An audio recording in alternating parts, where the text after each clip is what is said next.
Very good evening to each one of you. This is Digant Chaudhary and I welcome you to DLC. Exam का नाम है all India bar examination edition and 19th हार्ड होने वाला है दोस्तों, क्योंकि 18th में हो गए थे 50% स्टूडेंट्स फेल। लेबर लॉ एक कंपोनेंट है जो सिर्फ आता तो 2 मार्क्स का है, पर अपन छोड़ के जाए कुछ भी तो क्यों जाए। ये पूरा का पूरा जो लेबर लॉस का सिलेबस है मैंने आपके लिए काफ़ी आसान बना दिया है। जो बेयर एक्ट उसे हाईलाइट कर दिया गया है आपके रेफरेंस के लिए। बस बेयर एक्ट को जाना है हमारे टेलीग्राम में, जिसकी लिंक डिस्क्रिप्शन में है, वहाँ से डाउनलोड करना है, उसका प्रिंट निकालना है और केवल एक बार उस बेयर एक्ट को पलट लेना है, आपका काम हो जाएगा। अगर आप वो भी नहीं करना चाहते तो इस वीडियो को एंड तक देखें और इस वीडियो को एक बार सुन लें। इस वीडियो के साथ ही आपकी पूरी प्रिपरेशन खत्म हो जाएगी लेबर लॉ से रिलेटेड। अब दोस्तों, लेबर लॉ बेसिकली कंस्टिट्यूट करता है 4 लॉ। लेबर जो लॉज हैं वो बेसिकली 4 एक्ट्स कंस्टिट्यूट करते हैं, 4 फील्ड्स कंस्टिट्यूट करते हैं। पहला है इंडस्ट्रियल डिस्प्यूट एक्ट 1947। जो सबसे ज़्यादा सवाल पूछे जाते हैं वो इसी एक्ट से पूछे जाते हैं। इसके अलावा अपन इस एक्ट को यहाँ पे कवर करेंगे, बाकी एक्ट्स में भी एक सेपरेट वीडियो में पार्ट करेंगे, but those are not very important for the purpose of this examination as per previous years questions my friend. तो 3 और एक्ट हैं, वो क्या हैं? एक तो आ जाएगा अपना trades union act, trades union act आ जाएगा, ये है 1926 का एक्ट। उसके अलावा दोस्तों आ जाएगा फिर अपना welfare legislation related to labour welfare legislation जो भी होते हों। और तीसरा कंपोनेंट इसके साथ आ जाएगा minimum wages act, minimum wages act. ये है अपना 1948 का एक्ट। पर अपन से for the purpose of this exam industrial dispute act पढ़ के चले जाएंगे और वहां पे अपना काम हो जाएगा। I hope this act is visible to you. All right, देखिए मैंने डेफिनेशन क्लॉज को सेपरेटली पढ़ाया है। उस डेफिनेशन क्लॉज को अगर आप समझ गए, उसके जो कॉन्सेप्ट्स हैं आप समझ गए, आप ले ऑफ समझ गए, ट्रेंचमेंट समझ गए, वर्कमैन की डेफिनेशन समझ गए, एम्प्लॉयर की डेफिनेशन समझ गए, तो आपका बेसिक काम उसमें से हो गया। वही मोस्ट क्रूशियल है जो मैं सेपरेटली पढ़ाऊंगा। इस बेयर एक्ट में से मैंने ऑल्दो सब कुछ मार्क कर दिया आपके लिए, पर मैं इस बेयर एक्ट में से जो आपको पढ़ाने वाला हूँ वो पेरिफेरी बेसिस पे chapter 2 authorities under the act पढ़ाऊंगा कि कौन कौन सी अथॉरिटीज़ हैं। इसमें labour code, tribunal, national tribunals, इनको शेड्यूल के साथ शेड्यूल 2, शेड्यूल 3 इनको डिस्कस कर लूँगा और आपको बता दूंगा कि एसेंशियली हैं क्या। ये अथॉरिटीज़ हैं जो पूरे एक्ट को गवर्न करती हैं। फिर उसके बाद एक ग्रीवियंस रिडर्सल कमिटी या फिर ग्रीवियंस सेटलमेंट अथॉरिटीज़ हैं, उनके बारे में डिस्कस कर लेंगे। रेफरेंस देख लेंगे कि रेफरेंस किस चीज़ को होता है। ये 10 जो सेक्शन है ये मोस्ट इंपॉर्टेंट है, इसे आप मार्क कर लीजिए। फिर उसके बाद पावर्स, इनसे रिलेटेड कोई ज़्यादा सवाल इसमें है नहीं, जो पेरिफेरी बेसिस पे होगा वो मैं आपको मार्क कर दिया, आपसे देख लेना उसे। जो मोस्ट इंपॉर्टेंट चैप्टर्स हैं वो है chapter number 5 strike and lockouts and chapter number 5A ले ऑफ्स एंड रिट्रेंचमेंट। इसके अलावा एक पनिशमेंट का प्रोविजन है जो भी मैं आपको पढ़ाऊँगा और उसके बाद हमारा ये लेबर लॉ यहाँ पे खत्म हो जाएगा। It is not as difficult as we use to think, it is not as boring as we use to think in our college days. ये इंटरेस्टिंग है, आप अच्छे एक बार समझ लेंगे तो उसी के साथ इसका पूरा कॉन्सेप्ट खत्म हो जाएगा और आपके 2 नंबर पक्के हो जाएंगे। सिर्फ ये वीडियो देखते रहिए। मिसलेनियस प्रोविजन में आपको कुछ पढ़ना नहीं है, तो इसमें बेसिकली जो बहुत हैंडफुल ऑफ सेक्शन है जिन्हें हम आज कवर करेंगे और वही मोस्ट इंपॉर्टेंट है, उन्हीं से सारा पेपर आएगा। अब चलिए दोस्तों, मैं आपको कोर कंसेप्ट में ले चलता हूँ कि कोर कंसेप्ट है क्या। मैंने पहले से लिख लिया था जिसमें कोई परेशानी ना हो।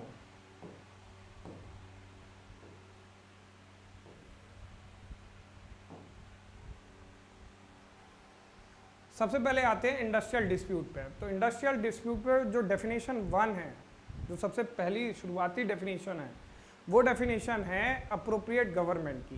तो for the purpose of industrial act appropriate government कौन सी होगी? तो इसमें एज पर अप्रोप्रिएट गवर्नमेंट वो होगी जिसकी वो एंटिटी है। सपोज एक पर्टिकुलरली इंडस्ट्री है जो कि किसी डिपार्टमेंट या स्टैट्यूट्स के अंदर गवर्न हो रही है, उसके जो एम्प्लॉयज़ हो वो एज पर स्टैट्यूट्स के अंदर गवर्न हो रहा है, and that is govern by the central government. या फिर यूनियन की कोई एक लिस्ट है, उसके अंदर कोई डिपार्टमेंट है, उसमें कोई एक पर्टिकुलर इंडस्ट्री सेटअप हो रखी है, तो उस पर्टिकुलर के लिए डिस्प्यूट के लिए अगर उपजेगी तो अप्रोप्रिएट गवर्नमेंट कौन होगी? सेंट्रल गवर्नमेंट, अदरवाइज वो गवर्नमेंट होगी स्टेट गवर्नमेंट। आगे बढ़ जाते हैं, राइट। 2AAA में डेफिनेशन दी है एवरेज पे की। अब एवरेज पे एक कैलकुलेशन करी जाती है कि किसी एक वर्कमैन को जब भी डिस्प्यूट होगी तो वो आगे आएगा, उससे पूछा जाएगा कि आपका एवरेज पे क्या था। तो फिर किसी मंथ की अगर एवरेज पे निकालनी है तो 3 मंथ का एवरेज निकालना पड़ेगा आपको। किसी भी एक आपको पता करना है कि किसी एक व्यक्ति की मंथली सैलरी क्या थी, तो 3 महीने का एवरेज निकाल दो जो भी इसे पे मिला हो। अगर वीकली करना है तो 4 वीक्स का आप एवरेज निकाल दो, अगर डेली करनी है तो 12 डेज की कर लो। ये इसमें ये कंपोनेंट कवर हो गया। एम्प्लॉयर कौन है? अब एम्प्लॉयर मोस्ट इंपॉर्टेंट डेफिनेशन है। लेबर लॉ में 2 स्टेक होल्डर्स हो गए, एक तो हो गया वर्कमैन, एक हो गया एम्प्लॉयर। एक जो काम कर रहा है, एक जो पैसे दे रहा है या कार्य करवा रहा है, ठीक है। तो 2 पार्टीज हो गई। तो यहाँ पे एम्प्लॉयर कौन है? एम्प्लॉयर बेसिकली होता है जो कार्य दे रहा है, मालिक। अपन अगर बहुत ही बेसिक टर्मिनोलॉजी में, रीजनलिस्टिक टर्मिनोलॉजी में बात करें तो जो भी हेड कर रहा होगा किसी ऑर्गेनाइजेशन को, जो पैसे का वितरण कर रहा होगा, जो पूरी इंडस्ट्री का सेटअप करेगा, वो हो जाएगा एम्प्लॉयर। तो employer department of government authority से अगर कोई इंडस्ट्री रन कर रही है, कोई एक डिपार्टमेंट है पर्टिकुलर किसी गवर्नमेंट का, उसके अंदर कोई एक इंडस्ट्री है वो रन हो रही है। अब वो इंडस्ट्री जो रन हो रही है तो उसमें प्रिस्क्राइब होगा कि एम्प्लॉयर कौन होगा। जैसे Bharat heavy electricity limited BHEL, Bhopal में इसका हेड ऑफिस है। तो वहाँ पे उसके अंदर जितने भी उसका एम्प्लॉयर कौन होगा, तो या फिर तो प्रिस्क्राइब होगा उस डिपार्टमेंट द्वारा, और अगर प्रिस्क्राइब नहीं हुआ तो कौन हो जाएगा? Head of the department. Alright, जो भी हेड ऑफ द डिपार्टमेंट होगा BHEL का, वो मान लिया जाएगा कि वो एम्प्लॉयर है। इंडस्ट्री का मतलब क्या है? इंडस्ट्री की डेफिनेशन दी गई है 2J में, तो एक बार के लिए अपन 2J भी पढ़ लेते हैं। एवरेज पे मैंने आपको कवर करवा दिया है। अवार्ड का मतलब होता है डिटर्मिनेशन, बस और कुछ नहीं होता। जैसा जजमेंट होता है वैसा अवार्ड होता है। नीचे आ जाइए, काम का नहीं है, क्लोजर काम का नहीं है, कंट्रोल्ड इंडस्ट्री काम की नहीं है। वैसे मैंने सब मार्क कर दिया, जो इनमें से भी इंपॉर्टेंट डबल स्क्रूटनाइज करके मैंने वहाँ पढ़ा रहा हूँ। एम्प्लॉयर का मतलब in relation to an industry carried on by the authority of the department of the central government और state government, the authority prescribed in this way of. जो भी प्रिस्क्राइब होगी वो होगी, और नहीं तो फिर हेड ऑफ द डिपार्टमेंट होगा। अगर लोकल अथॉरिटी द्वारा कोई इंडस्ट्री रन की जा रही है तो जो उसका एग्जीक्यूटिव ऑफिसर होगा, चीफ एग्जीक्यूटिव ऑफिसर होगा, वो हो जाएगा। फिर इंडस्ट्री का मतलब होता है कोई भी बिजनेस, ट्रेड, अंडरटेकिंग, मैन्युफैक्चर और calling of employers, and includes any calling service employment. Service industry भी इसमें आ गई, यानी LIC भी क्या मान लिया जाएगा? इंडस्ट्री मान ली जाएगी। फिर उसके बाद एम्प्लॉयमेंट, हैंडीक्राफ्ट, इंडस्ट्रियल ऑक्यूपेशन और एवोकेशन ऑफ वर्कमैन। जहाँ भी वर्कमैन होंगे उसे अपन इंडस्ट्री मान लेंगे for the purpose of this act. अब डिस्प्यूट क्या होगी? बेसिकली अगर आप ध्यान दें तो पहली बात इन्होंने करी इंडस्ट्री की, दूसरी बात करी इन्होंने 2J में बात करी इंडस्ट्री में, और 2K में ये बात कर रहे हैं इंडस्ट्रियल डिस्प्यूट की। अब इंडस्ट्रियल डिस्प्यूट क्या होगी? मैंने आपको पहले ही बताया किसी भी इंडस्ट्री में 2 कैटेगरी ऑफ पर्सन होंगे। सबसे पहले आएगा एम्प्लॉयर जो कि हायर करेगा, और फिर होंगे एम्प्लॉयज़ जिन्हें अपन बेसिक टर्मिनोलॉजी में मुलाजिम भी कहते हैं, कि वो आपके काम करने वाले व्यक्ति उस पर्टिकुलर इंडस्ट्री में। डिस्प्यूट किसके बीच में हो सकती है? मान लीजिए एक से ज़्यादा एम्प्लॉयर हैं, category of employers are more than 1, तो एम्प्लॉयर्स के बीच में लड़ाई हो सकती है, वर्कमैन के बीच में लड़ाई हो सकती है, आपस में एम्प्लॉयर और वर्कमैन के बीच में लड़ाई हो सकती है, डिस्प्यूट हो सकती है। तो वही इंडस्ट्रियल डिस्प्यूट कहलाएगी। किसको लेके लड़ाई हो सकती है? विवाद क्या हो सकता है? विवाद की विषय वस्तु क्या हो सकती है? इंडस्ट्रियल डिस्प्यूट किस बारे में हो सकती है? एम्प्लॉयमेंट या फिर non employment, terms of service या लेबर कंडीशन क्या है, वहाँ पे वर्किंग आवर्स कितने हैं, पैसे कितने मिल रहे हैं, इन सब चीज़ों को लेके जो टर्म्स ऑफ सर्विस है उसको लेके डिस्प्यूट हो सकती है। आगे बढ़ जाते हैं। 2KKK में डेफिनेशन है ले ऑफ की। ये मोस्ट इंपॉर्टेंट डेफिनेशन है, पहले यहाँ समझेंगे फिर उसके बाद डायरेक्ट में जाएंगे। मस्टर रोल्स क्या होते हैं? मस्टर रोल्स होते हैं एक अटेंडेंस शीट। अगर आपका मस्टर रोल में नाम है तो यानी आप इंडस्ट्री में वर्कमैन कहलाए। 10 लोग मेरी इंडस्ट्री में काम करने आते हैं, मैंने 10 लोगों की अटेंडेंस शीट में नाम लिख दिया। अब ये 10 क्या हो गए? मेरे एम्प्लॉई हो गए, मेरे वर्कमैन हो गए। For the purpose of industrial act, ये पर्टिकुलर एक्ट इन लोगों पे लागू हो गया जिनका नाम मस्टर रोल्स में है। तो बेसिकली मस्टर रोल्स ये हैं। फिर उसके बाद ले ऑफ होता क्या है? ले ऑफ रिट्रेंचमेंट नहीं होता। रिट्रेंचमेंट का मतलब मैं आगे बताऊंगा, पर अभी के लिए आप ये समझ लें रिट्रेंचमेंट का मतलब नौकरी से निकाल दिया जाना, टर्मिनेशन फ्रॉम द एम्प्लॉयमेंट, ठीक है। तो ये रिट्रेंचमेंट नहीं है, पर एट द सेम टाइम जो एम्प्लॉयर है, एम्प्लॉयर यानी मालिक, उसकी इनेबिलिटी है या फेलियर है टू गिव एम्प्लॉयमेंट। किसको? वो एम्प्लॉयमेंट दे नहीं पा रहा है। किसको नहीं दे पा रहा है? वो एम्प्लॉयमेंट नहीं दे पा रहा है अपने वर्कमैन को, ठीक है, पर उसे टर्मिनेट भी नहीं किया जा रहा है।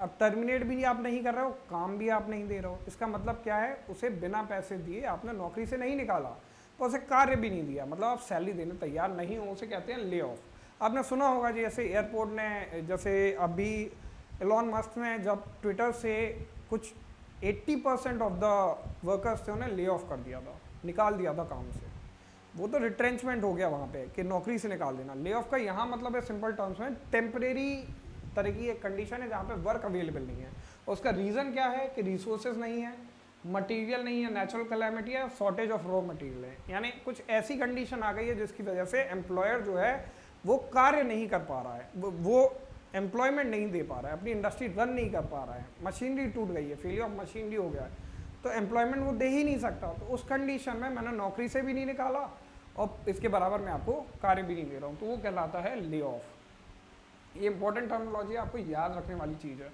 ले ऑफ की डेफिनेशन डायरेक्ट अपन यहाँ से खोलते हैं। Lay off means the failure, refusal और inability of the employer on account of shortage of coal, power, raw materials or the accumulation of stocks or the breakdown of machinery or natural calamity or for any other connected reason। इसका सीधा सीधा मतलब क्या है? Beyond the control of the employer, कोई ऐसी condition हो गई है जिसकी वजह से वो एम्प्लॉयमेंट देने में चाहता तो है, दे नहीं पा रहा है। whose name is born on the muster roll of his industrial employment and who has not been retrenched। retrench का मतलब termination for no apparent reason, या फिर बिना कोई डिसिप्लिनरी एक्शन लिए मैंने किसी को टर्मिनेट कर दिया, वो होता है रिट्रेंचमेंट। तो अभी उसे टर्मिनेट भी नहीं किया, उसे नौकरी भी नहीं दी, ये होता है ले ऑफ। लॉकआउट क्या होता है? अब अगली डेफिनेशन आ गई लॉकआउट पे, अपन चलते हैं लॉकआउट पे, राइट। ये 2L में डिफाइंड है लॉकआउट, आप इसे याद रखना। फिर उसके बाद ये होता है टेम्परेरी नेचर का, किसके द्वारा किया जाता है? एम्प्लॉयर द्वारा किया जाता है। ले ऑफ भी एम्प्लॉयर द्वारा किया जाता है, लॉकआउट भी एम्प्लॉयर द्वारा किया जाता है।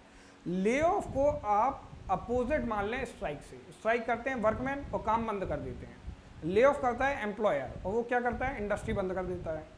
अब जैसे ही वो इंडस्ट्री बंद करेगा तो उसे अपन कह देंगे कि उसने लॉकआउट कर दिया।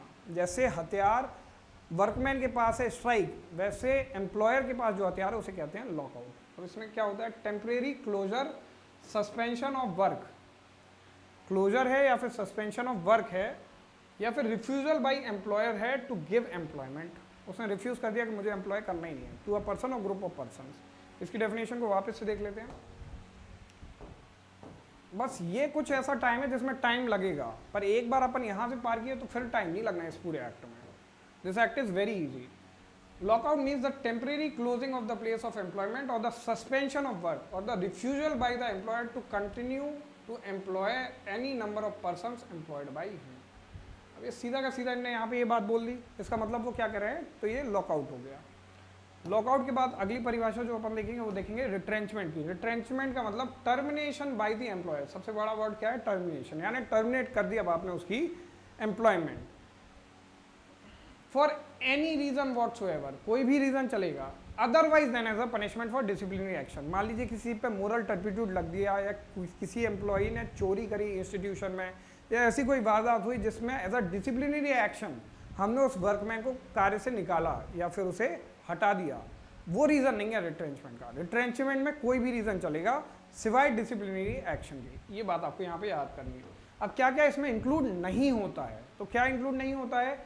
वॉलेंट्री रिटायरमेंट ले लिया किसी वर्कमैन ने, या फिर उसकी एज हो गई थी रिटायरमेंट की, या फिर उसका कोई कॉन्ट्रैक्ट बेसिस पे उसको हायर किया गया था, उस कॉन्ट्रैक्ट को रिन्यू नहीं करा गया, ये सब इसमें इंक्लूड नहीं होता है। Termination of service of workman on ground of continued ill health, अगर कंटिन्यूड इल हेल्थ है तो भी उसे रिट्रेंचमेंट माना नहीं जाएगा। अब रिट्रेंचमेंट का वर्ड का यूज़ क्यों किया गया? जैसे ही आप किसी वर्कमैन को, अगर वो कंटिन्यूअस सर्विस में है, जो कि टर्म नीचे आएगा, अगर वो कंटिन्यूअस सर्विस में है, आप उसे बिना रीज़न दिए नौकरी से निकालते हैं या कोई ऐसे रीजंस देते हैं जो डिसिप्लिनरी एक्शन का पार्ट कंस्टिट्यूट नहीं करते हैं, तो आपको compensate, being an employer you need to compensate that person. इसलिए इस वर्ड का यहाँ पे यूज किया गया है। इसका पूरा चैप्टर है, चैप्टर 5, उसमें अपन इस चीज को डिस्कस भी करेंगे। स्ट्राइक का मतलब क्या? To Q most important definition. What is strike? Strike का मतलब होता है कॉमन बेसिक अंडरस्टैंडिंग है जितने भी वर्कर्स हैं उनमें, कि आज से या अभी से हम कार्य को बंद कर रहे हैं for any sorts of reasons. हमारे एम्प्लॉयर से वर्किंग कंडीशंस में, टर्म्स ऑफ सर्विस में ये दिक्कतें हैं, और हम लोग ने एक कॉमन अंडरस्टैंडिंग बना ली है कि आज से as a form of protest हम लोग स्ट्राइक पे जा रहे हैं। That means no work from now on. Different kinds of strike होती हैं, और यहाँ स्ट्राइक का मतलब ये है cessation of work by a body of persons employed. Employed से मतलब यहाँ पे क्या हुआ कि ये वो पर्सन्स हैं जो एम्प्लॉइज हैं, employed in any industry acting in combination or a concerned refusal or refusal under a common understanding of any number of persons who have or have been so employed continue to work or to accept employment। Trade union का मतलब बता दिया 1926 है, tribunal का मतलब बता दिया 7A में डिफाइंड है, unlawful unfair labour practice 5th schedule में है, वेजेस का मतलब remuneration being capable of expressed in money, remuneration capable of being expressed in terms of money. In kind नहीं चलेगा, आपको पैसे देने पड़ेंगे तभी उसे अपन वेजेस के अंदर कंसिडर करेंगे। अब इसके अंदर क्या क्या आता है? TA, DA, travelling allowances, dearness allowances, house allowances. अगर ये आपके प्रोविडेंट फंड में कुछ कंट्रीब्यूट कर रहे हैं तो वो भी इसका पार्ट बन जाएगा। यदि आपको और किसी तरीके से इन्हें हेल्प करी है, अब देखिए कमीशन दे रहे हैं अगर प्रमोशन ऑफ सेल्स में, तो वो भी इसका पार्ट हो जाएगा, बोनस हो जाएगा, प्रोविडेंट फंड में कंट्रीब्यूशन हो जाएगा, ग्रेच्युटी हो जाएगी टर्मिनेशन ऑफ सर्विस में, जो एक पूरा फंड मिलता है किसी गवर्नमेंट रिटायर्ड एजेंट को, आपने सुना होगा रिटायर्ड गवर्नमेंट सर्वेंट को, तो उस फंड की बात कर रहे हैं ग्रेच्युटी में। अब वर्कमैन कौन है? ये पहले एम्प्लॉयर मैंने आपको बताया, अब मैं वर्कमैन पे आ रहा हूँ। ये लास्ट की इंपॉर्टेंट डेफिनेशन है, इसके बाद डेफिनेशन क्लॉज खत्म हो जाएगा। वर्कमैन का मतलब ये है any person employed in any industry to do any work. ये सारे तमाम वर्क बताए गए हैं, कौन कौन से स्किल्ड, अनस्किल्ड, क्लरिकल, सुपरवाइजरी, सारे के सारे। अब डिस्प्यूट के संदर्भ में वर्कमैन का मतलब क्या आएगा? अभी तो ये क्या कह रहे हैं कि उसे एम्प्लॉयड होना चाहिए, पर मान लीजिए उसका डिस्चार्ज हो गया, उसे नौकरी से निकाल दिया गया है, तो जब तक डिस्प्यूट सबसिस्टिंग रहेगी, जब तक डिस्प्यूट एग्जिस्ट रहेगी, तो for the purpose of industrial act he will still be considered as a workman. फिर उसके बाद पब्लिक यूटिलिटी सर्विस एक बार आप देख सकते हैं, सेक्शन 2N में है, शेड्यूल 1 में उसकी एग्जॉस्टिव लिस्ट है, तो वो आप देख लेना। रिट्रेंचमेंट मैंने बता दिया है, फिर उसके बाद सेटलमेंट बता दिया। अच्छा, सेटलमेंट कब होगा? सेटलमेंट का बेसिकली मतलब है आपने राजीनामा कर लिया, अपने डिस्प्यूट का निवारण कर लिया, दोनों पार्टीज ने कॉम्प्रोमाइज करके, दैट इज एसेंशियली सेटलमेंट।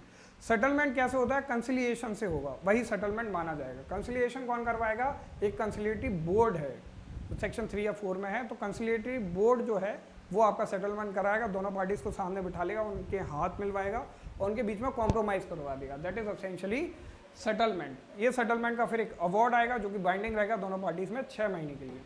अब स्ट्राइक की डेफिनेशन अपन ने बता दी है, वेजेस मैंने बता दिया है, वर्कमैन मैंने समझा दिया है, और इसी के साथ ही अपने काम खत्म हो गया। अब सीधा बेयर एक्ट पे आते हैं और बेयर एक्ट को खत्म करते हैं। लेकिन यहाँ कुछ भी इंपॉर्टेंट नहीं है, ये सब स्टेट के अमेंडमेंट्स हैं, इसलिए हटा दिए गए हैं। चैप्टर 2 है अथॉरिटीज अंडर द एक्ट। सबसे पहली कमेटी आ गई वर्क कमेटी।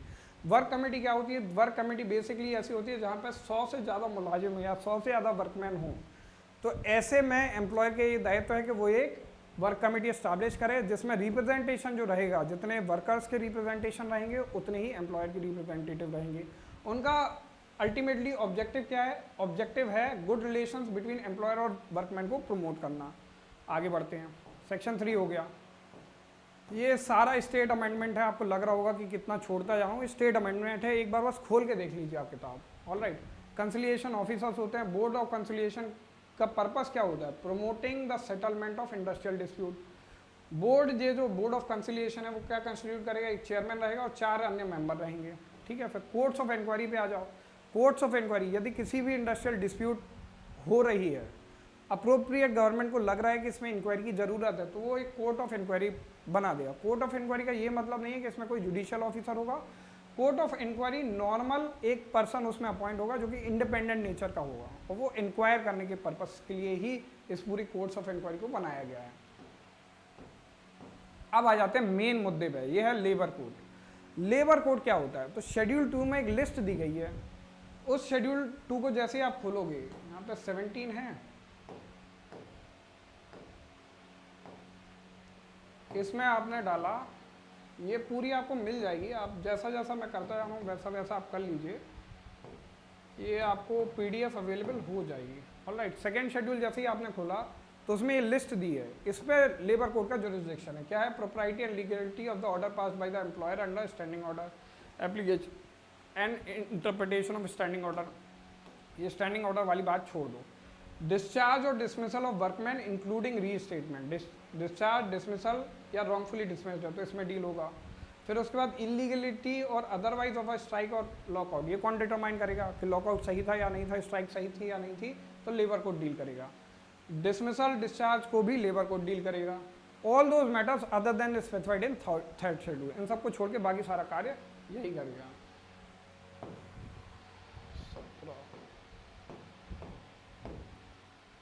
चलिए वापस से आ जाते हैं अपन, है ना।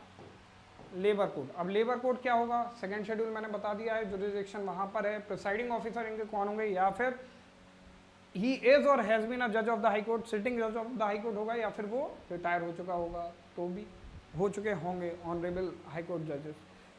ही has for a period of not less than 3 years been a district जज और एन एडिशनल डिस्ट्रिक्ट जज, दूसरी रिक्वायरमेंट। फिर उसके बाद 7 years का उसे नॉलेज हो जुडिशियल ऑफिस में, या presiding officer of a labour court हो, या फिर डेप्यूटी लेबर कमिश्नर हो। ये लिस्ट पढ़ लेना आप। फिर उसके बाद ट्राइब्यूनल्स पे आते हैं। अब ट्राइब्यूनल्स में क्या होगा? Tribunals appropriate government tribunal constitute करेगी जिसका जुरिसडिक्शन होगा शेड्यूल 3 की लिस्ट के अकॉर्डिंग। बस आपको ये ध्यान रखना है कि कौन सा एरिया है जहाँ पे लेबर कोर्ट का जुरिसडिक्शन है और कौन सा एरिया है जहाँ पे ट्राइब्यूनल्स का हिस्सा है।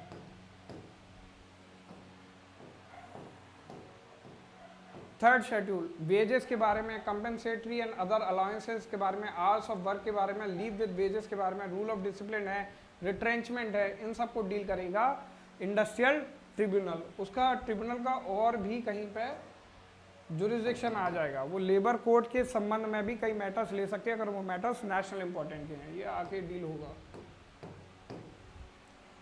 ठीक है, अब यहाँ से सीधे बढ़ जाओ, ये अब मैंने लेबर कोड बता दिया आपको। अब ट्राइब्यूनल्स पे आ जाते हैं। अप्रोप्रिएट गवर्नमेंट करेगी सेकेंड शेड्यूल या फिर थर्ड शेड्यूल में जो चीज़ें हैं उनके लिए। कंसिस्ट क्या करेगी? एक पर्सन होगा जिसे अपॉइंट करेगी अप्रोप्रिएट गवर्नमेंट।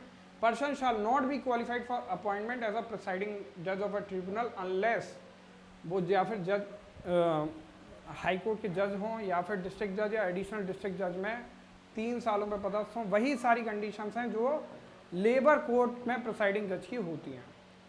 नेशनल ट्रिब्यूनल क्या होगी? नेशनल ट्रिब्यूनल 2 मैटर्स हैं जिनको डील करेगी। दो मैटर्स कौन से हैं? नंबर 1 मैटर है कि अगर वो जो पर्टिकुलर डिस्प्यूट है इंडस्ट्री की that is of national importance, और दूसरा हिस्सा कौन सा होगा? दूसरा कैटेगरी वो होगी जब एक या एक से अधिक स्टेट में कोई इंडस्ट्री फैली हुई है और कोई भी जो डिस्प्यूट है वो डिफरेंट स्टेट्स को अफेक्ट कर रही है, तो उस कंडीशन में भी नेशनल ट्रिब्यूनल के पास उसका मैटर आ जाएगा, उसे रेफर कर दिया जाएगा।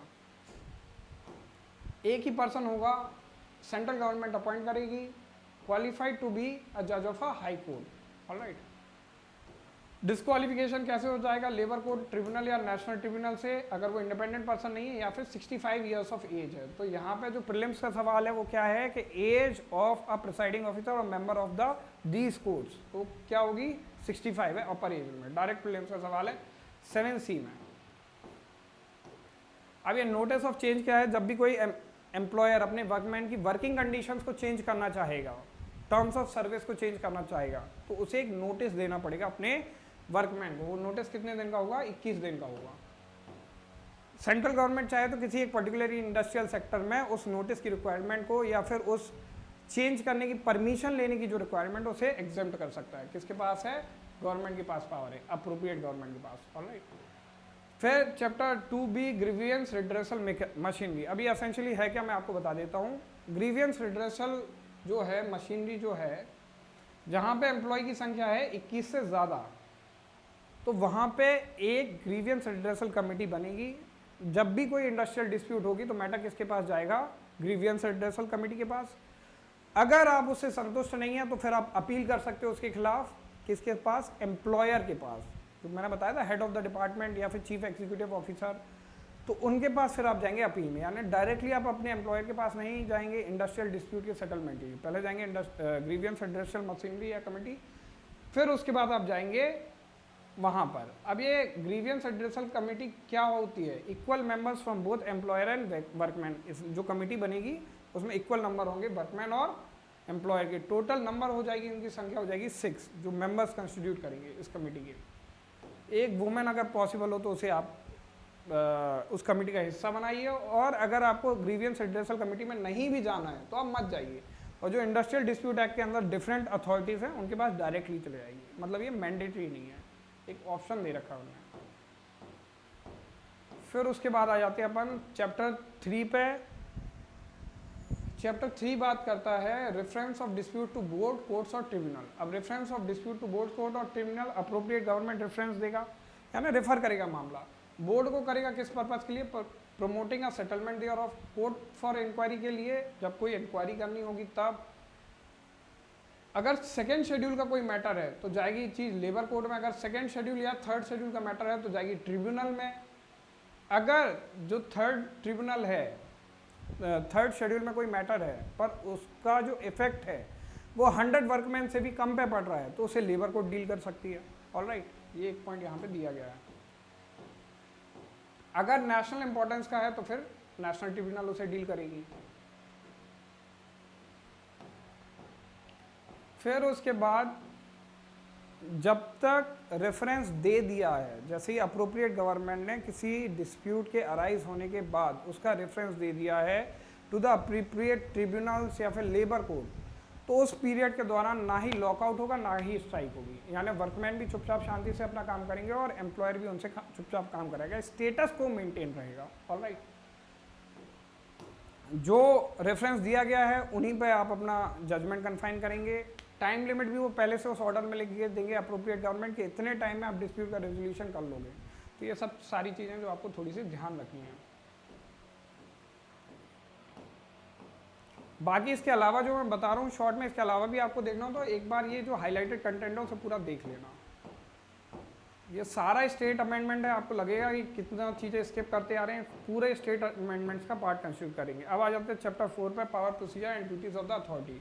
इससे आप खुद एक बार टैकल करने की कोशिश करना, क्योंकि बहुत ही पेरिफेरी लेवल पे इसमें चीज़ें दी गई हैं जो कि आपकी बहुत इंपॉर्टेंट नहीं, तो बहुत इंपॉर्टेंट टॉपिक है। बस एक चीज़ आप ध्यान रख लेना कि जो बोर्ड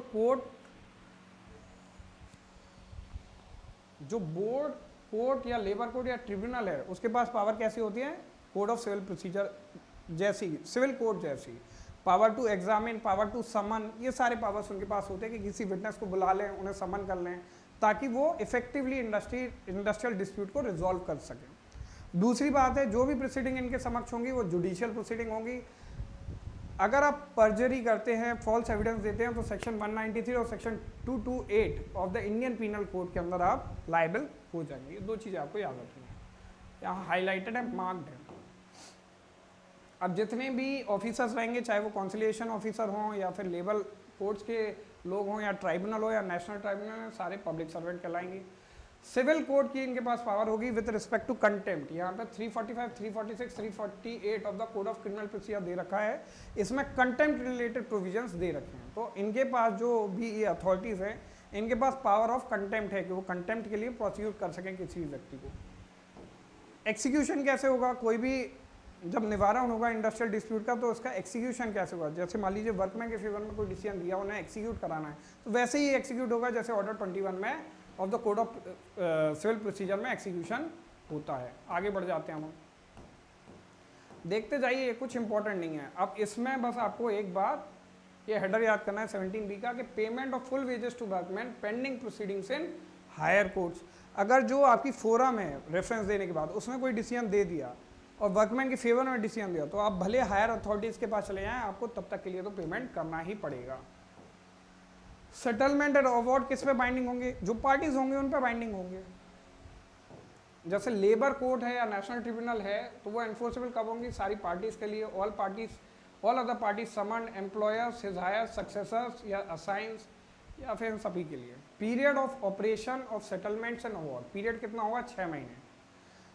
वो सेटलमेंट बाइंडिंग कितने टाइम के लिए होंगे, 6 महीने के लिए। अब इसका मतलब क्या है कि दोनों पार्टी रजामंद हुई कि एक पर्टिकुलर डिस्प्यूट हम दोनों के बीच में थी और बाई अग्रीमेंट आपने उस डिस्प्यूट को सॉल्यूशन कर लिया, उस डिस्प्यूट का रेजोल्यूशन कर लिया, तो अब वापस से आप उस मैटर को रीएजिटेट नहीं कर पाएंगे। कब तक, 6 महीने तक आप इसका सम्मान करेंगे, फिर वापस से आपको जो करना हो आप कर सकते हैं। अवार्ड जो होता है जहाँ पे एडवर्सरियल सिस्टम होता है, यानी कि लेबर कोर्ट के समक्ष गए आप, लेबर कोर्ट ने फैसला सुनाया, कंसिलिएशन से नहीं हुआ, फैसला सुनाया किसी एक मैटर में, या वर्कमैन सही है या एम्प्लॉयर सही है, ऐसा कोई एक फैसला सुनाया, तो उसकी बाइंडिंगनेस कितनी है, 1 साल तक की है भाई, इसमें बताया गया है। कमेंसमेंट कब होगी, जैसे नोटिस ऑफ स्ट्राइक या फिर लॉकआउट मिलेगा कंसिलिएटिंग ऑफिसर को, वहाँ से कमेंस हो जाएगी। और कंक्लूड कब होगा, कंसिलिएशन के ही बारे में डिस्कस कर रहा है सेक्शन 20। जब सेटलमेंट हो जाए या फिर कोई सेटलमेंट ना हो या रेफरेंस दे दिया जाए कोर्ट में, तब वहाँ सेटलमेंट हो जाएगा। सारे मैटर्स कॉन्फिडेंशियल रहेंगे, इसमें कोई बात नहीं है। अब आ जाते हैं मोस्ट इंपॉर्टेंट टॉपिक पे।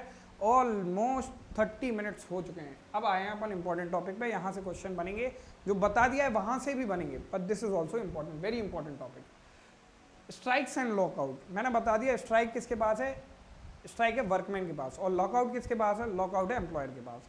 एम्प्लॉयर फैक्ट्री में ताला डाल देगा और स्ट्राइक के दौरान कोई व्यक्ति वहाँ पे काम नहीं करेगा, तो दोनों के पास अपने अपने पावर होंगे। इसके बारे में डिस्कस करते हैं। Prohibition of strikes and lockout, general section है, 23 भी ऐसा ही सेक्शन है, पर इसमें ये क्या क्या रहे हैं, बिना नोटिस दिए आप ना स्ट्राइक करोगे ना लॉकआउट करोगे, अब करो, और अगर आपने बिना नोटिस दिए किया to the opposite party, then it will be considered an illegal strike और an illegal lockout, both are punishable. अगर उसको कोई फाइनेंशियली एड कर रहा है तो दैट इज ऑल्सो पनिशेबल। तो सेक्शन 22 क्या कर रहा है, no person employed in public utility service, जो कि सेक्शन 2N में डिफाइन करी गई थी। अब पब्लिक यूटिलिटी सर्विस क्या है, रेलवे हो गई, टेलीकम्युनिकेशन हो गई, ये सारी एक लिस्ट दे रखी है 2N में, जो बड़े बड़े काम हैं, पोस्टल अथॉरिटी हो गई, इन सारी को बोलते हैं पब्लिक यूटिलिटी सर्विस। अगर वहाँ पे कोई व्यक्ति एम्प्लॉयड है, यानी वो व्यक्ति वहाँ का क्या है, वर्कमैन है, तो वो क्या नहीं कर सकता, वो स्ट्राइक पे नहीं जा सकता in the breach of the contract. Contract का मतलब एक अग्रीमेंट है, जब भी आपको एम्प्लॉयमेंट मिलता है, अपॉइंटमेंट लेटर मिलता है, तो it's an essentially an agreement between the both, employment agreement जिसे कहते हैं। तो वो ब्रीच ऑफ कॉन्ट्रैक्ट में हो जाएगा अगर उसने स्ट्राइक कर दी। कब, जब बिना नोटिस ऑफ स्ट्राइक दिए with in 6 weeks before striking. जैसे आपको एक अपॉइंटेड डे पे स्ट्राइक करनी है, उसके 6 हफ्ते पहले आपको नोटिस देना पड़ेगा अपने एम्प्लॉयर को कि I am going on strike because of these reasons. फिर 14 days of such giving such notice में आप नहीं जा सकते। फिर उसके बाद before the expiry of the date of the specified in the notice, यदि नोटिस में दिया है 30 तारीख में जाऊंगा, तो आप 29 तारीख को स्ट्राइक पे नहीं जा सकते। Pendency of the conciliation proceedings, similarly no employer, अब यहाँ बात करें एम्प्लॉयर की, carrying on public utility service shall lock out any of his workman. Lockout का मतलब है काम नहीं दे रहा है, काम करने नहीं दे रहा, बंद कर दी है अपनी फैक्ट्री, ये सब काम टेम्परेरी बेसिस पे, without giving them notice. 6 week का वही नोटिस, वही 14 डेज का नोटिस, कंसिलिएशन प्रोसीडिंग में नहीं कर सकते हो। एक्सपायरी, जब जिस दिन आपने बोला है लॉकआउट करोगे, आप उसी दिन लॉकआउट करो। ऑलराइट, अगर ऑलरेडी एग्जिस्ट कर रही है कोई स्ट्राइक या लॉकआउट, तो फिर नोटिस देना जरूरी नहीं है, वो लीगल मानी जाएगी। General prohibition of strikes and lockout, no workman who is employed in any industrial establishment. अब वहाँ क्या कह रहे थे, पब्लिक यूटिलिटी सर्विस 22 की बात कर रही है, जिसमें इतने बड़े बड़े नोटिस देने की जरूरत है, जिसमें टाइमलाइन के तहत आप नोटिस दोगे। यहाँ पे कोई टाइमलाइन नहीं दी है नोटिस की, यहाँ क्या बोला है, no workman who is employed in any industrial establishment shall go on strike in breach of contract. और कोई वर्कमैन लॉकआउट भी डिक्लेयर नहीं करेगा, कब, जब कंसिलिएशन प्रोसीडिंग्स पेंडिंग हो, या फिर लेबर कोर्ट ट्रिब्यूनल या नेशनल ट्रिब्यूनल के बिफोर, उनके समक्ष विवाद का निवारण के लिए दोनों पार्टीज गई हों, तो इन दोनों टाइम में हम नहीं करोगे। ऑलराइट, अब यदि सेटलमेंट या अवार्ड हो गया, तो फिर जब तक वो सेटलमेंट और अवार्ड है तब तक आप नहीं जाओगे, बस यही बताया। फिर इलीगल स्ट्राइक्स और लॉकआउट क्या होते हैं, अगर 22 और 23 का कॉन्ट्रावेंशन करोगे तो स्ट्राइक या लॉकआउट क्या हो जाएंगे, इलीगल हो जाएंगे। ऑलराइट, फिर प्रोहिबिशन ऑफ फाइनेंशियल एड, आप फाइनेंशियल एड नहीं दोगे, ना ही लीगल स्ट्राइक को दोगे, ना ही लॉकआउट को दोगे। फिर ले off and entrenchment, chapter number 5, ले ऑफ एंड एंट्रेंचमेंट। मैं ऑलरेडी समझा चुका हूँ ले ऑफ क्या है, ऑलरेडी समझा चुका हूँ एंट्रेंचमेंट क्या है, रिट्रेंचमेंट क्या है। Lay off is a kind of temporary setting बोल सकते हो, टेम्परेरी भी नहीं बोलोगे, ले ऑफ एक तरीके का एम्प्लॉयमेंट नहीं दे रहा है, पर ले ऑफ के पीछे रीजंस हैं, और reasons are beyond the control of the employer. क्या रीजंस हैं? रॉ मटेरियल नहीं मिल रहा है, शॉर्टेज ऑफ स्टॉक हो रहा है, इलेक्ट्रिसिटी नहीं है हमारे पास, मान लीजिए थर्मल पावर प्लांट है तो आपके पास कोल नहीं है, तो ऐसी कंडीशन में ले ऑफ होता है। और रिट्रेंचमेंट कब होता है? डिसिप्लिनरी एक्शन को छोड़ के किसी भी वजह से अगर आप एम्प्लॉय को निकाल रहे हो तो उसे अपन रिट्रेंचमेंट कंस्टिट्यूट करते हैं। अब ये क्या कह रहे हैं एसेंशियली कि चैप्टर की एप्लीकेशन, अब इसमें ये बेसिकली कह रहे हैं कि नीचे जो अलग से एक चैप्टर है उसको छोड़ के बाकी सब पे अप्लाई होगा। चैप्टर 5B को छोड़ के, और अगर 50 से कम वर्कमैन है तो उस पर ये चैप्टर अप्लाई नहीं होगा। ये बेसिकली एक बेनिफिशियल लेजिस्लेशन है, ले ऑफ और रिट्रेंचमेंट वाला चैप्टर। इसमें आप कंपेंसेट करते हो किसी लेबर को या फिर किसी वर्कमैन को या फिर किसी एम्प्लॉय को, अगर उसने कंटिन्यूअस सर्विस दी है या फिर 1 साल की या फिर 6 महीने की, राइट, तो उसे उस हिसाब से एक कंपेंसेशन अमाउंट दिया जाता है, और उस कंपेंसेशन को वो अपने वर्कमैन से, अपने एम्प्लॉयर से क्लेम कर सकता है। तो ये किस पे एप्लीकेबल नहीं होगा, ये बेनिफिशियल पूरा चैप्टर? तो एक तो उन एस्टैब्लिशमेंट में नहीं होगा जहाँ 50 से कम वर्कर्स हैं, ठीक है, छोटी इंडस्ट्री है, चलने दो, या जिसका काम सीजनल है, तो उन दोनों पे ये अप्लाई नहीं होगा। कंटिन्यूअस सर्विस का मतलब क्या है? कंटिन्यूअस सर्विस का मतलब होता है कि जैसे यदि 1 साल की बात करें तो 190 डेज अगर माइन में काम कर रहे हैं, 190 डेज, और 240 डेज इन अदर केसेस। अगर आपको 1 साल की कंटिन्यूअस सर्विस आप शो कर रहे हो तो एटलीस्ट 240 डेज आपकी उपस्थिति रहनी चाहिए। यदि आप 6 महीने की कंटिन्यूअस सर्विस बता रहे हो तो आपको 95 डेज यदि माइन में काम कर रहे हो, और 120 डेज इन अदर केसेस। 6 महीने के लिए क्या जरूरी है? 180 दिनों में आप कम से कम 120 दिन उपस्थित रहो इंडस्ट्री में, यही इंपॉर्टेंट था।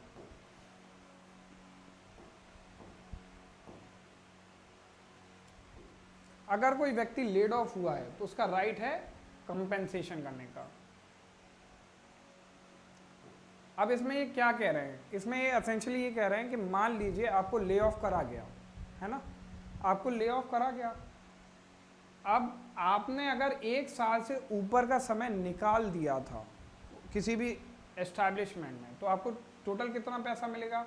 जितने भी दिन आपको निकाला गया है, ले ऑफ किया गया है, उसका 50% आपकी जो इनकम है वो आपको दे दी जाएगी।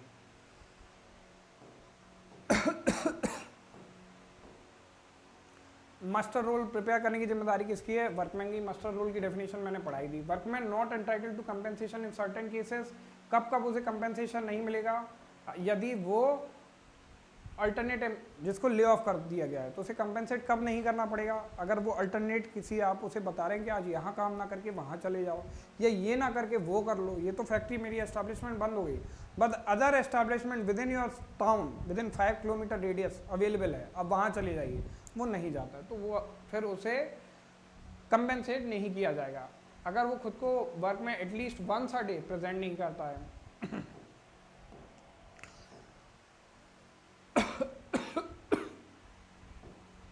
अब आ जाते हैं conditions precedent to retrenchment of workman. अब रिट्रेंचमेंट के पहले एम्प्लॉयर क्या क्या करे जिससे वो रिट्रेंचमेंट कर सके वर्कमैन का? उसे वर्कमैन को कम से कम 1 महीने का नोटिस देना पड़ेगा, रीजंस बताने पड़ेंगे रिट्रेंचमेंट की, और टाइम उसको पेमेंट करना पड़ेगा उतने टाइम के लिए। अच्छा, अब जितने साल उसने नौकरी करी है, जितने साल उसने वो एम्प्लॉयड रहा है उस पर्टिकुलर एस्टैब्लिशमेंट में, तो हर साल का 15 दिन की पेमेंट जो है, वेजेस जो हैं, वो गिनी जाएगी, और जितने साल हैं उससे उसको मल्टीप्लाई कर दिया जाएगा। जैसे मान लीजिए उसने 10 साल कार्य किया, तो 10 साल में 15 × 10 150 दिनों का उसे पेमेंट हो जाएगा। ऑलराइट, 15 दिन हर साल के। तो उसके बाद आगे आ जाइए, 60 days notice to be given of intention of close down of any undertaking. Close down यानी बंद ही कर रहे हैं, हम अपना एस्टैब्लिशमेंट बंद कर रहे हैं। तो अगर बंद भी करना है ना तो आपको 60 दिन का नोटिस देना पड़ेगा, जिसमें रीज़न बताने पड़ेंगे। कब ये एप्लीकेबल नहीं होगा? जहां 50 से कम एम्प्लॉय हों, बस। Compensation of workman in case of closing down of undertaking, अगर क्लोज डाउन हो गई है तो एवरेज पे आपको देना पड़ेगा 3 महीने का, और कुछ नहीं है, कुछ भी नहीं है। और प्रोसीजर फॉर रिट्रेंचमेंट क्या है? प्रोसीजर फॉर रिट्रेंचमेंट क्या है? 25 मोस्ट इंपॉर्टेंट सेक्शन है कि कैसे रिट्रेंचमेंट किया जाता है। रिट्रेंचमेंट मैंने बताया टर्मिनेशन ऑफ सर्विस है for any reason whatsoever except disciplinary action. अगर आपके खिलाफ नहीं होती और किसी भी रीजन से आपको हटाया जाता है तो उसे रिट्रेंचमेंट कहते हैं। वो कैसे होगा? जो व्यक्ति सबसे लास्ट में उस इंस्टीट्यूशन में घुसा था, जिसको सबसे लास्ट में उस इंस्टीट्यूशन में नौकरी मिली, उसको सबसे पहले निकाला जाएगा। लास्ट जो आएगा वो सबसे पहले निकाला जाएगा। जो सबसे नया कर्मचारी होगा, जो सबसे नया वर्कमैन होगा, उसकी नौकरी सबसे पहले जाएगी। ये है रिट्रेंचमेंट का रूल। री एम्प्लॉयमेंट ऑफ रिट्रेंच वर्कमैन, मान लीजिए आपकी वो एस्टैब्लिशमेंट वापस से शुरू होती है, एम्प्लॉयमेंट की वापस से ज़रूरत पड़ती है, आपको और एम्प्लॉयज़ चाहिए होते हैं, तो आपने जिन्हें पहले निकाला था ना, रिट्रेंच किया था, उन्हीं को आप सबसे पहले प्रेफरेंस दोगे री हायरिंग पर्पस में। Effect of loss inconsistent with this chapter, कुछ भी इनकंसिस्टेंट हो, इस चैप्टर को ओवरराइडिंग इफेक्ट दिया गया है एज पर सेक्शन 25J, किसी भी लॉ में कुछ भी लिखा हो।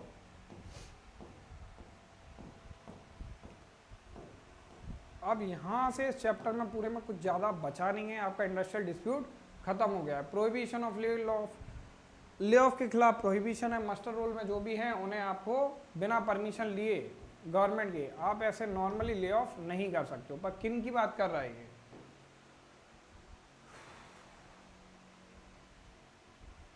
जिस पे ये चैप्टर एप्लीकेबल हो। अब किस पे ये चैप्टर एप्लीकेबल नहीं है? 50 से कम एम्प्लॉयज़ हैं उस पर ये एप्लीकेबल नहीं है। तो ठीक है, अगर 50 से ज़्यादा एम्प्लॉयज़ हैं आपके पास और आपको ले ऑफ करनी है तो आपको परमिशन लेनी पड़ेगी अप्रोप्रिएट गवर्नमेंट से, बस इतनी बात कर रहे हैं।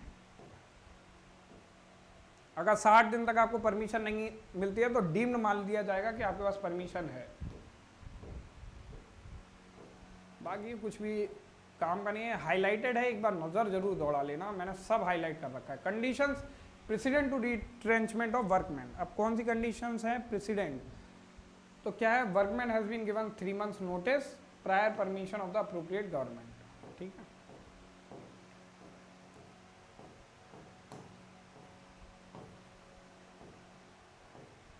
अब ये वापस से वही सारी हैं कि जैसे procedure for closing down and undertaking है तो एटलीस्ट 90 days उसे क्या करना पड़ेगा? प्रायर परमिशन लेनी पड़ेगी from the appropriate government. The permission applied for shall be deemed to be granted after the expiry of 60 days। 90 days before closure उसे permission के लिए अप्लाई करना पड़ेगा, और 60 दिन तक अगर वो परमिशन नहीं मिलती है तो मान लिया जाएगा कि परमिशन मिल गई है। अगर वो कोई जवाब नहीं मिलता है सामने अप्रोप्रिएट गवर्नमेंट से, तो मैं क्लोज करूँ या ना करूँ। आगे बढ़ते हैं हम।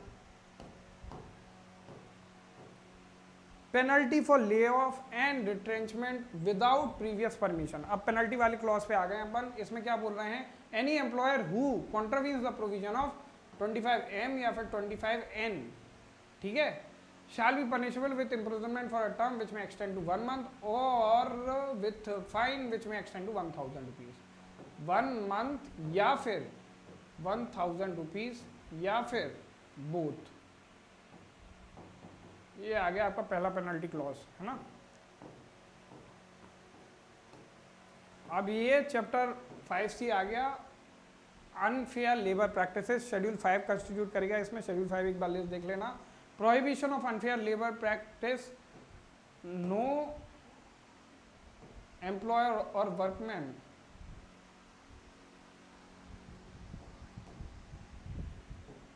no employer or workman or a trade union whether registered under the Trade Unions Act or not shall commit any unfair labor practice। इसकी लिस्ट शेड्यूल 5 में दी गई है। Penalty for committing unfair labour practice 6 महीने की penalty है, या फिर fine है, या फिर बोथ है। फाइन कितना है? 1000 रुपीज़। पेनल्टी क्या है? Penalty for illegal strikes and lockout 1 महीने की सज़ा, या फिर फाइन, या फिर 50 रुपये की सज़ा।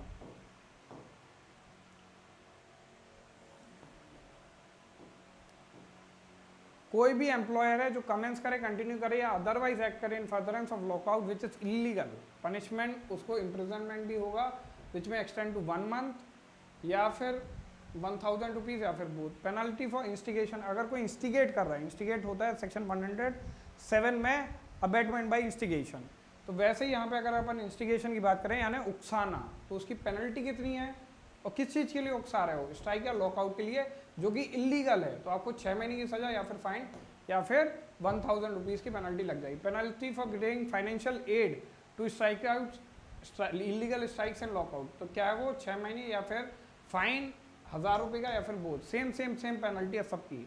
Penalty for breach of settlement of award, आपने सेटलमेंट कर दिया कंसिलिएटिंग प्रोसीजर से या फिर लेबर कोर्ट में जाके अवार्ड लिया है, उसका ब्रीच कर दिया किसी ने, तो 6 महीने की सजा या फिर फाइन या फिर बोथ है। अब इसी के साथ पेनल्टी भी खत्म हो गई, इसके बाद मिसलेनियस पार्ट शुरू हो जाएगा आपका। आपको अगर देखना हो तो वो भी देख सकते हैं, ऐसी कोई बात नहीं है, मैंने ऑलरेडी इसमें कर दिया। ऑफेंसेस बाई द कंपनीज है, तो उसमें भी जो भी मैनेजरियल लेवल का पोजीशन है, जो डायरेक्टर है, मैनेजर है, सेक्रेटरी है, एजेंट है, वो गिल्टी हो जाएगा सच ऑफेंसेस के, अनलेस वो प्रूव कर दे कि मेरी नॉलेज के बिना ये ऑफेंस कमिट किया है। कंडीशन ऑफ सर्विस क्या है, वो अनचेंज रहेंगी under certain circumstances. Certain circumstances क्या हैं, जैसे डिस्प्यूट सब्सिस्टिंग है, कंसिलिएटरी प्रोसेस आपकी चल रही है, राजीनामा का प्रोसेस आपका चल रहा है, तो उस समय पे टर्म्स ऑफ सर्विस नहीं बदलेंगी, कुछ भी नहीं बदलेगा, everything will remain same.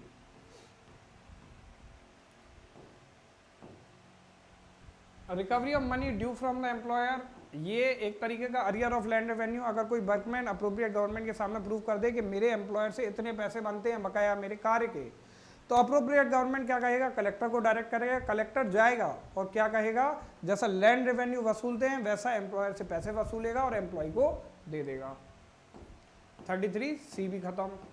Cognizance of offence, complaint के थ्रू ही कॉग्निजेंस होगा। कॉग्निजेंस मतलब संज्ञान लेना, तो संज्ञान लेने का तरीका क्या है इस एक्ट के अंदर, संज्ञान तभी होगा जब कंप्लेंट फाइल करेंगे, यानी 190 के अंदर जो प्रोविजन है 3 कैटेगरी में डिवाइड किया गया है, उसमें सो मोटो पुलिस रिपोर्ट तो गई, कॉग्निजेंस सिर्फ कैसे होगा, कंप्लेंट के थ्रू होगा। किन चीज़ों का, offence punishable under this act, और अथॉरिटी कौन सी होगी, मेट्रोपॉलिटन मजिस्ट्रेट या फिर जुडिशियल मजिस्ट्रेट फर्स्ट क्लास। ये सभी जो भी मैं आपको लिखवा रहा हूँ, ये सारा का सारा कंस्टिट्यूट कर रहा है आपके PYQs और सारा का सारा कंस्टिट्यूट कर रहा है आपके MCQ बेस्ड क्वेश्चंस पे।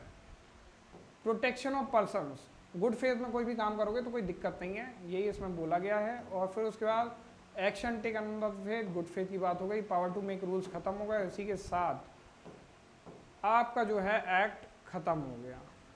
ठीक है दोस्तों, इंडस्ट्रियल डिस्प्यूट एक्ट में PYQs भी मैं सॉल्व करवाऊंगा, उसकी एक सेपरेट सीरीज ला रहा हूँ, पर इंडस्ट्रियल डिस्प्यूट एक्ट में आपने अगर इतना पढ़ लिया, आपने खाली ये वीडियो देख लिया जो ऑलमोस्ट 47 मिनट्स का है, तो आपका काम हो जाने वाला है। इस वीडियो को ज़्यादा से ज़्यादा प्रमोट करें, हमें लाइक करें, सब्सक्राइब करें, एक ईमानदार तैयारी के लिए इस चैनल पर बने रहें। Stay tuned with us and keep watching DLC for more of this. Thank you. I hope it was helpful to you. Keep watching.